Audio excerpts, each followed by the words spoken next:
Badan Antariksa Amerika Serikat atau NASA, memberi gambaran kepada kita tentang apa yang ada di ruang angkasa.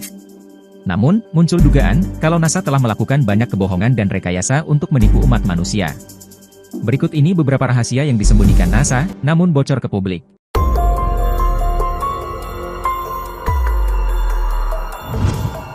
Pendaratan di bulan. Pendaratan Neil Armstrong di bulan, disebut-sebut merupakan kebohongan besar yang dilakukan NASA.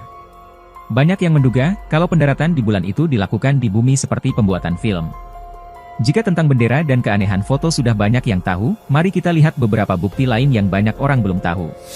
Beberapa waktu lalu, beredar video wawancara antara pria yang diduga sutradara T. Patrick Murray dan Stanley Kubrick, yang direkam pada 1999, sebelum akhirnya Stanley Kubrick meninggal dunia.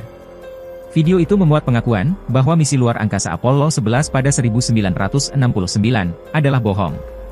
Sutradara berjenggot itu mengatakan, saya telah melakukan penipuan besar terhadap publik Amerika, yang melibatkan pemerintah Amerika Serikat dan NASA. Pendaratan di bulan, adalah palsu, itu adalah rekayasa, dan saya adalah orang yang memfilmkannya. Namun, saat sumber lain mengkonfirmasi kebenaran video tersebut pada istri Stanley, Christiane Kubrick, seorang juru bicara menanggapi, bahwa video itulah yang bohong. Entah mana yang benar, patut dipertanyakan kembali, apa motivasinya membuat video wawancara itu. Kemudian akun YouTube Street Cap One, mencoba mengulik foto pendaratan di bulan 1972. Dia menunjukkan, ada bayangan seseorang yang dia sebut sebagai kru pertunjukan. Biasanya, orang dengan pekerjaan itu bertanggung jawab untuk mengurusi properti selama pertunjukan. Dia mengatakan, Anda bisa melihat, sepertinya ada pria berusia di atas 70 tahun, dengan rambut panjang, memakai sejenis baju sepinggang.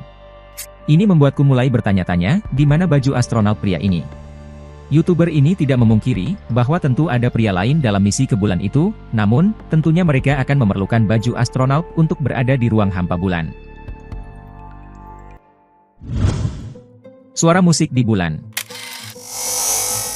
NASA sudah terbiasa menjelaskan kejadian aneh di luar angkasa.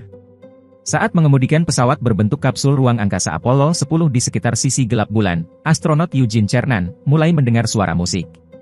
Dalam transkrip misi yang dirilis pada 2008, Cernan menggambarkan suara itu sebagai suara siulan aneh mirip dengan musik tipe ruang angkasa. Soal suara ini, waktu itu belum ada penjelasan dari NASA. That music even sounds outer spacey, doesn't it? You hear that? That whistling sound? Yeah.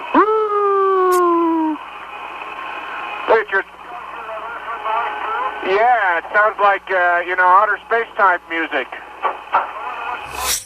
Dalam bukunya 1974 Carrying the Fire, astronot Apollo 11 Michael Collins, juga menulis hal sama tentang musik luar angkasa saat mengorbit di bulan, yang terdengar oleh para astronot.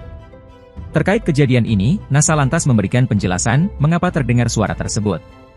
Suara itu terjadi karena interferensi antara radio LM, dan modul perintah VHS.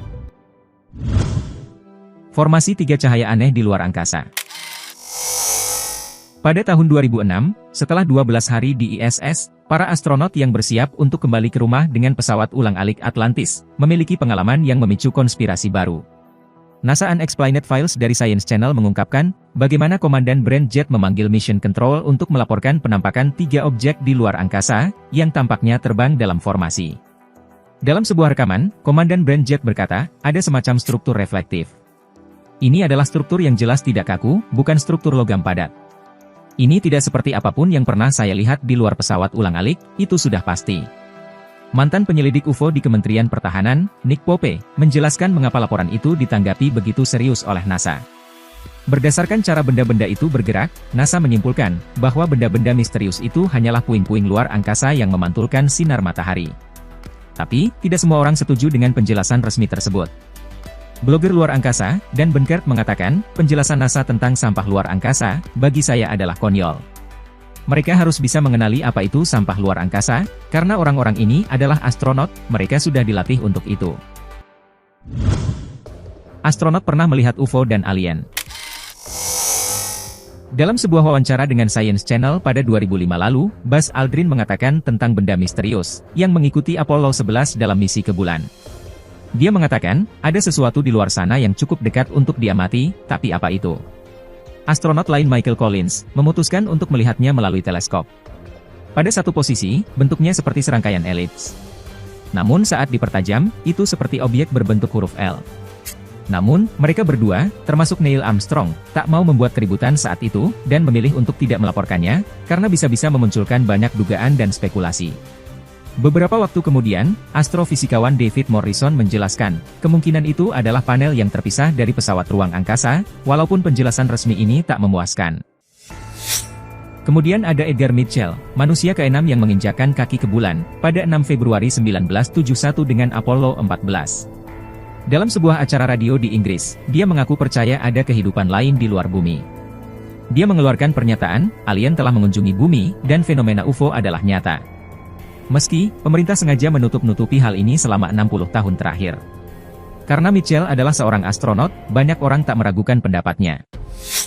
Berikutnya ada Gordon Cooper, salah satu astronot Original 7, atau astronot grup 1 NASA. Cooper mengaku, telah melihat UFO pertamanya saat berada di atas Jerman Barat pada tahun 1951.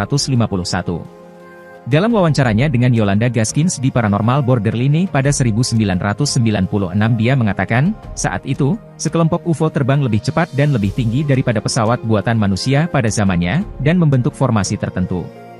Kemudian, ia melihat alien lagi, saat menjadi salah satu astronot NASA ke Merkurius.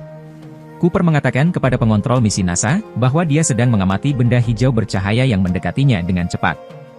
Benda itu, ternyata cukup nyata untuk ditangkap oleh radar. Namun setelah kembali ke bumi, Cooper tidak diizinkan untuk berbicara tentang kejadian itu pada wartawan. Selanjutnya pada tahun 1957, saat menjadi pilot tes dan manajer proyek di pangkalan AU Edwards, California, Gordon menerima laporan dari krunya yang mengaku melihat benda mirip piring terbang, mendarat di sebuah danau kering.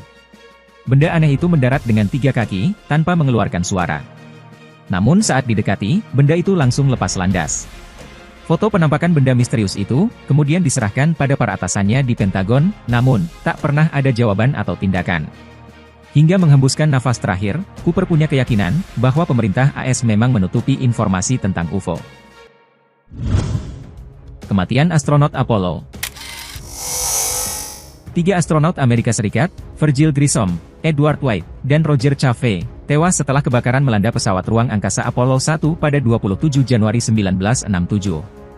Apollo 1 dirancang untuk penerbangan berawak ke bulan, selama proyek uji coba di Cape Kennedy. Penjelasan yang beredar, api berasal dari percikan listrik di sistem oksigen, dan merambat cepat di seluruh bagian pesawat, sehingga membunuh ketiga astronaut dalam hitungan detik. Sementara kondisi ideal proses penyelamatan diri, memakan waktu 90 detik, dengan membuka ventilasi kabin untuk menurunkan tekanan. Para astronot ini, tidak memiliki banyak waktu untuk menyelamatkan diri dalam pesawat yang bertekanan tinggi.